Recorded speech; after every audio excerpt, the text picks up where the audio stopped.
दक्षिण कोकणची काशी म्हणून प्रसिद्ध असलेल्या श्री क्षेत्र कुणकेश्वर येथे महाशिवरात्री उत्सवानिमित्त लाखोंचा महासागर लोटला। हर हर महादेवचा चोहीकडे जयघोष सुरू होता। मंदिर परिसरात उभारलेल्या मंडपातील दर्शन रांगा भाविकांनी भरून गेल्या होत्या। दर्शन रांगांचे सुयोग्य नियोजन देवस्थान ट्रस्टने केले होते। श्रीदेव कुणकेश्वर देवस्थान ट्रस्ट, ग्रामपंचायत कुणकेश्वर, महसूल व पोलीस प्रशासन यांनी चांगले नियोजन केले होते।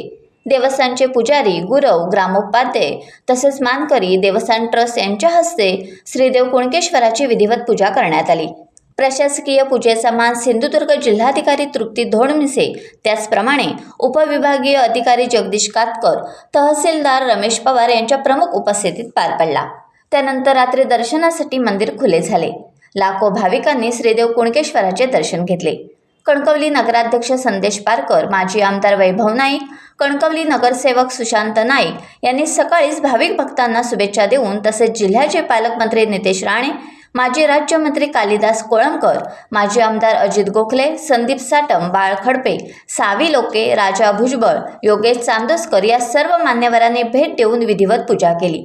महाशिवरात्रीचे औचित्य साधून प्रसिद्ध मराठी अभिनेते भाऊ कदम यांनी श्रीदेव कुणकेश्वराचे दर्शन घेतले। या महाशिवरात्री सोहळ्याचे श्रीदेव कुणकेश्वर देवस्थान ट्रस्ट अध्यक्ष एकनाथ तेली, सचिव हेमंत वालकर, खजिनदार उदय पेडणेकर आणि विश्वस्त माजी सरपंच महेश तामणकर, मंडळाचे पदाधिकारी यांनी महाशिवरात्री यात्रेचे चांगले नियोजन केले होते। त्यामुळेच लाखो भाविक भक्तांना महादेवाचे दर्शन घेता आले। टाइम्स डिजिटलला लाईक करा, शेअर करा, सबस्क्राईब करा आणि बेल आयकॉन दाबायला विसरू नका। Times digital.